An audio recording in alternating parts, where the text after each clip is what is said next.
Este video tiene spoilers de la película final de Attack on Titan, así que tengan cuidado si aún no la vieron. Como todos ya saben, este domingo terminó Attack on Titan definitivamente, o eso parece.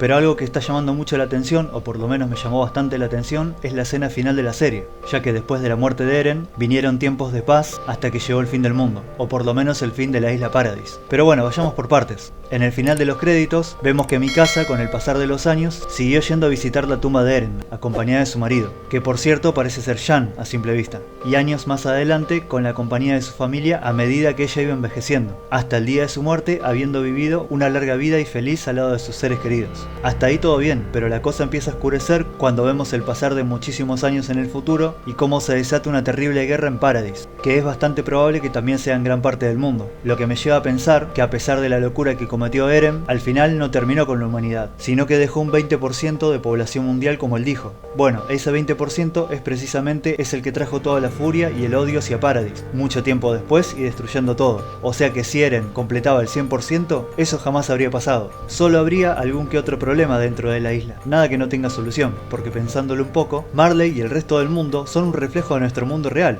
Buscan cualquier excusa para humillar, invadir, destruir y provocar guerras. Tal como lo dijo Mikasa muchas veces, este es un mundo cruel, tanto en el de la serie como en el nuestro. En cambio los de Paradis son diferentes, se criaron de otra forma muy distinta. Son gente buena, humilde, trabajadora, seguramente se conocen casi todos. Obviamente como todo hay gente mala, pero son contados con los dedos a comparación del mundo real. Pero me siguen más o menos a dónde voy, ¿no? No justifico a Eren por lo que hizo, pero en el mundo de la serie, si realmente Eren completaba el plan del 100%, Paradis y todos sus habitantes seguirían vivos. Así que este final vuelve a revivir el debate de que si realmente Eren lo tenía que hacer o no. Doy un último ejemplo como para que vean cómo son los de Marley y paso al punto final, y más importante. En un momento de la película, el papá de Annie y el general hicieron las paces y este último admite sus errores y dice de que tienen que estar juntos. Algo parecido a lo que dijo en la película anterior cuando les dijo a sus hombres de que si llegaban a sobrevivir del retumbar, iban a dejar todo el odio atrás. Ahora, volviendo a la batalla final, ni bien matan a Eren, este tipo y sus soldados les vuelven a apuntar a todos otra vez, y estuvieron ahí nomás de disparar, a no ser por Armin que llegó y frenó todo. ¿Ven el punto? Eren no estaba tan equivocado. Esas personas nunca iban a cambiar, nunca iban a dejar de querer destruir la isla y a todos los eldianos.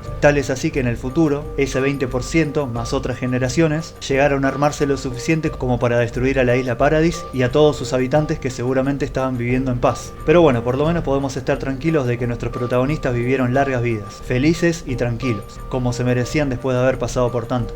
Ahora sí, pasando al último punto que quería tocar y más importante, es la escena final donde vimos al niño y a su perro, quienes parecen ser sobrevivientes de ese mundo apocalíptico dominado por la naturaleza. Leí por muchos lados y también en videos de que muchos piensan de que es un descendiente de Mikasa y que tiene su bufanda, aunque siendo sincero, puede que sea como no un descendiente de Mikasa, o simplemente estaba buscando comida o algo y se topó con ese árbol tan especial. Pero lo que creo estar seguro es que no es la bufanda de Mikasa, porque como vimos en escenas atrás, Mikasa murió de anciana y yacía en su tumba con la bufanda puesta. ¿Quién va a querer quitarle una bufanda vieja a un cadáver cientos de años más tarde? Tiene que estar un poco mal de la cabeza para hacer eso, y no creo que sea el caso del niño, así que podría decir que descarto que sea la bufanda de Mikasa. No tendría sentido alguno. Lo interesante de todo esto es que el niño se mete en el árbol al igual que Ymir lo hizo en el pasado cuando tuvo contacto con el bicho, que no me acuerdo cómo se llama, por eso le digo el bicho. Esto puede significar dos cosas. Uno, no pasa nada porque el bicho tanto como Eren ya no existen más. O dos, que después de tanto tiempo, guerras y retumbares de explosiones tan cerca del árbol hayan hecho que el bicho cobre vida nuevamente y esté esperando un nuevo portador para empezar con los titanes otra vez, o quizás algo mucho peor. Total, recordemos de que el bicho ese es un bicho especial con poderes, así como desapareció o murió, puede volver a aparecer,